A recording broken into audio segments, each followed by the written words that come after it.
تڑپ رہا ہوں دن رات حاضری کے لیے. یعنی دن رات میں تڑپتا ہوں. نعت خان پڑھ رہے تھے دن رات حاضری کے لیے تڑپ رہا ہوں. اور مجھے بڑی پریشانی ہو رہی تھی کہ تڑپنے والے کے حالات و واقعات صورت سیرت ایسی نہیں ہوتی جیسی حضور آپ کی ہے. بھائی جو دن رات تڑپ رہا ہے, جو تڑپ رہا ہے اس کو رات کو نیند آتی نہیں. آپ سننا چاہتے تو آپ کی مرضی ہے, میرے پاس تو یہی ہے. جو تڑپ رہا ہے, تڑپتا کون ہے بھلا؟ بغیر کسی وجہ کی کوئی آدمی تڑپتا ہے؟ کہ کسی کو درد نہ ہو, تکلیف نہ ہو, وہ تڑپتا ہے.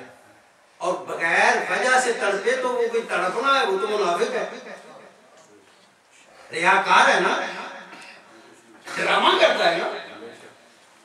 تو اگر وہ تڑپتا ہے تو کوئی وجہ تو ہوگی تڑپنے, کوئی تکلیف تو ہوگی نا, کوئی درد تو کہیں ہوگا جو اس کو تڑپاتا.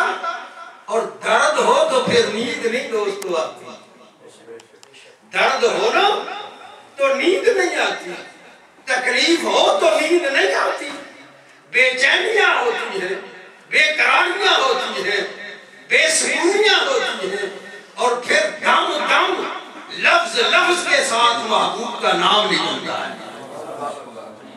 پھر اسے سنانے کی ضرورت نہیں ہوتی. ایک مسجد میں سلام پڑھ رہے تھے ہم, سلام پڑھنے والے نے یہ شعر پڑھا, یہ بندہ بھی وہاں حاضر تھا, اس نے یہ پڑھا کہ یا رسول اللہ اب روزے پہ مجھے بلا لیجیے, اس لیے کہ ساری رات تڑپتے تڑپتے میں بلاتا ہوں. یہ کوئی سلام کا شعر تھا, اس کا ترجمہ بتا رہا. تو میں نے انہیں بازو سے پکڑ لیا اور میں نے عرض کیا حضور یہ اللہ کا گھر ہے, مصطفیٰ جان رحمت کا مصلی ہے, اس مقدس جگہ پر کھڑے ہو کے آپ اتنا بڑا جھوٹ بول رہے ہیں,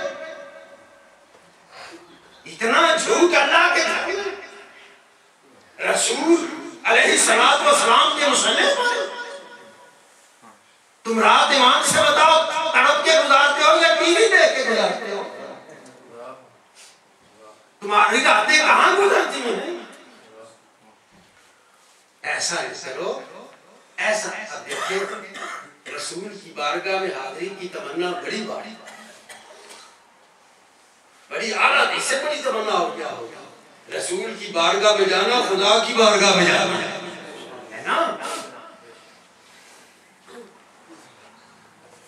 ہمارے پاکستان میں ایک مولانا ہوتے تھے, اللہ ان کو غریب کی رحمت کرے, میرے بڑے محسن سے مولانا غلام حسین غازی صاحب رحمۃ اللہ تعالی علیہ. وہ ایک دن تقریر فرما رہے تھے اور وہ بتا رہے تھے کہ یہ لوگ کہتے ہیں میرے محمد پیاریا روزے تے میں نے بلا کے دیکھ. مولانا فرمان لگے تینوں بلا کے ویکھے کی, تینوں روزے تے بلا کے ویکھے کی, کیڑی شاید تیرے نال وکھان والی, وہ منہ تیرے تے رسول دی سنت کوئی نہیں. اللہ والا تیریاں دا سٹائل جیڑا وہ مسلمانہ والا کوئی نہیں, لباس تیرا مسلمانہ والا کوئی نہیں, چہرہ مورا کوئی شے بھی او دی بارگاہ والی نہیں ہو بنائی. تیرے مسلمانہ دے سامنے کھڑا ہو کے کہنا روزے تے میں نے بلا کے آئے. ہاں بڑی خاص شخصیت ہے, مگر اپنے آپ کو اس کے لیے تیار کر, ریڈی کر, اس کے قابل بنا. جو تو کر سکتا ہے وہ تو کر, پھر اس کے بعد آواز دے کہ آقا جو میں کر سکتا تھا میں نے کر لیا ہے, اب آگے آپ جانے. تو قسم ہے خدا علم یزل کی, جب یہاں تک تو آ جائے گا تو اگلا سفر وہ خود طے فرما لیں گے. اللہ فرماتا بالا نہ بلا بشیء من الخوف والجوع ونقص من الاموال والانفس والثمرات. ہم تمہیں ضرور آزما, ضرور. لنبلون, علماء سے پوچھیں, لام تاکید ہے اور نون سکینہ بھی تاکید کے لیے ہے. اور جملہ فعل یا جو مضارع کے ساتھ ہوتا ہے مولانا وہ بھی علماء راہ فرماتے ہیں اس میں استمرار و دوام ہوتا ہے، وہ بھی تاکید کے لیے ہوتا ہے۔ اس ایک لفظ کے اندر اللہ نے 3 دفعہ تاکید فرمائی ہے کہ ہم ضرور تمہیں آزمائیں گے، ضرور تمہیں آزمائیں گے، آزمانے کے بغیر نہیں چھوڑیں گے، ضرور آزما کے رہیں گے، اس لیے کہ یہ تم ہی نہیں ہو، ہم نے بڑے بڑوں کو آزمایا۔ رسول اللہ علیہ السلام فرماتے ہیں جتنی تکلیفیں دین کی تبلیغ میں مجھے دی گئی ہیں مجھ سے پہلے کسی نبی کو اتنی تکلیفیں نہیں دی گئی تھی۔ اور یہاں ایک اور بات ذکر ہے، علماء سے آپ سنتے رہتے ہیں کہ آزماتا تو بھائی وہ ہے جس کو خود پتہ نہ ہو، جسے خود پتہ نہ ہو آزمایا وہ کرتا ہے، اور جسے پتہ دیکھیں نا کسی کلاس کا امتحان لینا ہو تو جو کلاس پڑھانے والا ٹیچر ہے وہ امتحان نہیں لیتا۔ آپ کی توجہ نہیں ہے نا؟ نہیں ہے؟ لنگر کا ٹائم کا سوچ بھی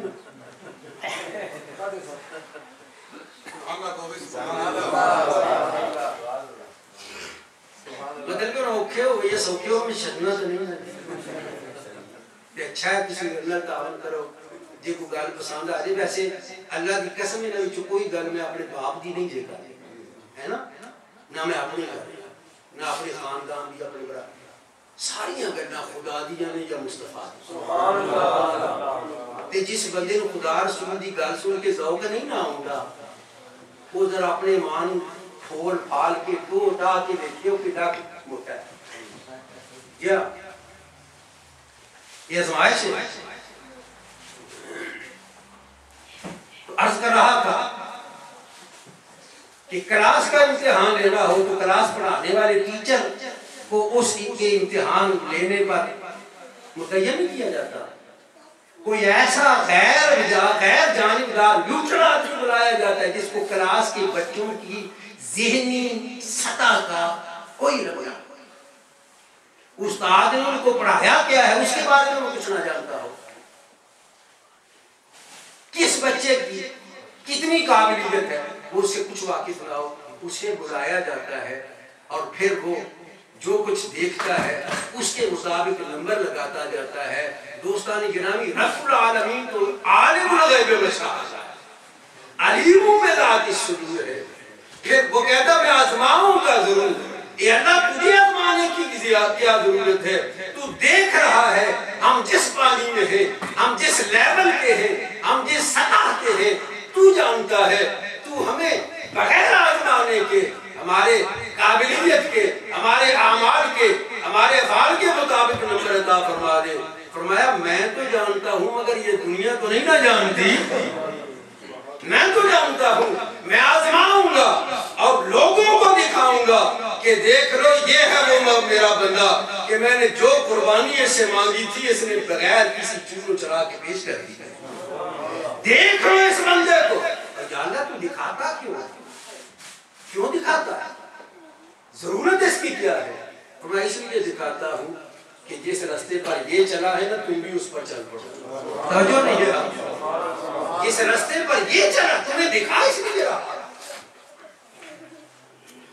کہ اس کو دیکھو یہ آزمائشوں پر پورا اترا ہے، تم بھی اس کو فالو کر لو، اس کے نقش قدم کو نشان منزل بنا لو، جس طرح میں نے اپنی رحمتوں کی برسات اس پر فرمائی ہے تم پر بھی فرمائی۔